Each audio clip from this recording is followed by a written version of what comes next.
నెల్లూరు జిల్లాలో ఇప్పటికే తెలుగుదేశం ప్రపంచం బాగా నడుస్తుంది.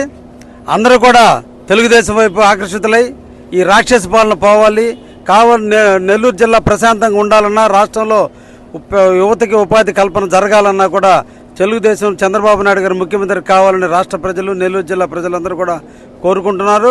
ఈ తరుణంలో తెలుగుదేశం పార్టీకి ఆకర్షితులైనటువంటి వేమిరెడ్డి ప్రభాకర్ రెడ్డి గారు, ఆయన జగన్కి అత్యంత సన్నిహితులు, ఎటువంటి అపాయింట్మెంట్ లేకుండా పోగలిగిన వ్యక్తి, అక్కడ ఇమ్మడలేక అతని యొక్క అరాచకాలు చూడలేక సౌమ్యుడైనటువంటి వేమిరెడ్డి ప్రభాకర్ రెడ్డి గారు ఈరోజు తెలుగుదేశంలో కూడా చేరడం ఒక శుభపరిణామం. తప్పకుండా అందరం కలిసి 10 మంది ఇన్ఛార్జీలను కలిసి తప్పకుండా తెలుగుదేశం పార్టీని అఖండమైన మెజార్టీతో గెలిపించడానికి కృషి చేస్తున్నాం. మా బలానికి చేదోడు వాదుడుగా ఉండే నిమిత్తం, మా బలానికి తోడుగా అతని బలం కూడా చేకూరి ఈరోజు నెల్లూరు జిల్లాలో 10కి 10 సీట్లు గెలిచేటువంటి పరిస్థితి ఉంది. తప్పకుండా చంద్రబాబు నాయుడు గారు ముఖ్యమంత్రి కాబోతున్నాడు.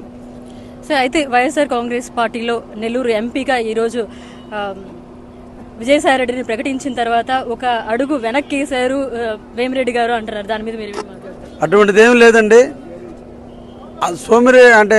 విజయసాయిరెడ్డికి వేమిరెడ్డి ప్రభాకర్ రెడ్డికి అసలు పొంతం లేదు.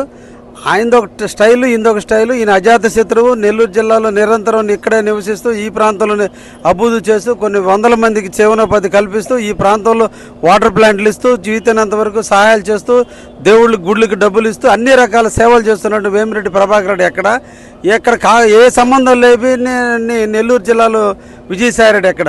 ఆయనకి ఈయనకి ఎటువంటి పొంతనే లేదు. ఇది వాళ్ళ ప్రచారమే తప్ప ఇంక వాళ్ళు భయం గుప్పిట్లో బతుకుతున్నారు, ఓటమి భయంతో ఉన్నారు. కాబట్టి దాని నుంచి కాపాడుకునేదానికి లేనిపోయిన కళ్ళబొల్లి మాటలు చెప్పాల్సింది తప్ప విజయసాయిరెడ్డి అనే వ్యక్తి వేమిరెడ్డి ప్రభాకర్ ఏ ఒక్క సందర్భంలో కూడా చాలడు. మొత్తానికి నెల్లూరులో ఈ సభ మాత్రం ఒక పొలిటికల్ హీట్ రేపింది సార్. అందరూ వెయిట్ చేసిన ఏం జరుగుతుంది లోపల అని వెయిట్ చేశారు. ఫైనల్ గా ఈ సభ శాంపిల్ మాత్రమే. అసలు యుద్ధం తొందరలోనే ఉంది. రాష్ట్రంలో తెలుగుదేశం ప్రపంచం రాబోతుంది. నెల్లూరు జిల్లాలో 10కి 10 సీట్లు గెలవబోతున్నారు. అత్యధిక ప్రజలు స్వచ్ఛందంగా వస్తున్నారు. ఎప్పుడెప్పుడు ఎలక్షన్ జరగద్దా, ఎప్పుడెప్పుడు ఈ బటన్ మనం కూడా నొక్కదామా, బటన్ ఆయన నొక్కడం నేర్పాడు. అసలు ఒరిజినల్ బటన్ మనం నొక్కే సాగనంపదని ప్రజలు ఎదురు చూస్తున్నారు. తప్పకుండా నెల్లూరు జిల్లాలో అన్ని సీట్లు కూడా మంచి మెజార్టీలో రాబోతున్నాయి.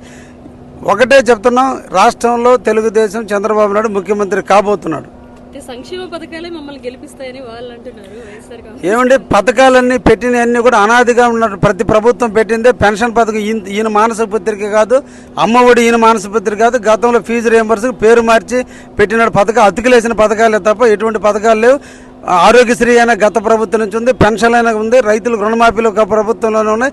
ఏ ఒక్కటి ఈయన పుట్టించింది అంటూ లేదు. ఈయన రాష్ట్రాన్ని నిర్వీర్యం చేశాడు, అభివృద్ధిని కుంటుపడి చేశాడు, సంక్షేమం చేశాడు. అతను వ్యాపారాలు పెంచుకున్నాడు. తాగే మద్యం కానించి, తాగే నీళ్ళ కానించి సొంత వ్యాపారాలు చేసుకుని రాష్ట్రాన్ని వాడుకున్నాడు తప్ప ఏ ఒక్క సందర్భంలో కూడా రాష్ట్రాన్ని బాగుపరచాలని కానీ రాష్ట్ర ప్రజల్ని సుఖశాంతులతో ఉంచాలన్న ఆలోచన లేదు. కాబట్టి పేదవాళ్ళు విప్లవం రాబోతుంది. పేదవాళ్లే ఈ రోజున చైతన్యం తెచ్చుకొని ఈ సైకో పాలన పోవాలి, రాష్ట్రంలో అభివృద్ధిగతమైనటువంటి ప్రభుత్వం వస్తేనే మనందరికీ ఉపాధి దొరుకుతుంది. అప్పుడే మనం జీవించగలం. ఒక్క పేదవాడు కూడా ధనవంతుడు మారిన ఈ 5 సంవత్సరాలు లేదు. ప్రతివాడు పేదవాడుగానే మిగిలిపోయాడు.